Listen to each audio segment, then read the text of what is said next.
TN electricals में आपका स्वागत है।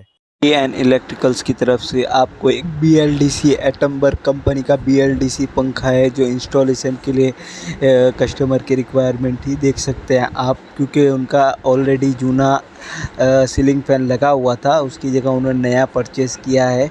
ये है BLDC फ़ैन। और BLDC फ़ैन में ख़ास ये याद रखना है, इंस्टॉलेशन तो पुराने पंखे जैसे होता है, लेकिन उसके अंदर BLDC फ़ैन के अंदर जो फ़ैन रेगुलेटर है उसको हमेशा बाईपास किया जाता है। अगर आपके भी फ़ैन रेगुलेटर कनेक्ट है तो उसे बाईपास करना ज़रूरी है। जो भी टेक्नीशियन भाई अगर आपके वहाँ आते हैं तो उन्हें जो फ़ैन रेगुलेटर होता है उसे खोलकर उसके कनेक्शन निकाल देने हैं। सिर्फ डायरेक्ट BLDC जो सीलिंग फ़ैन का कनेक्शन होता है वही रखना है।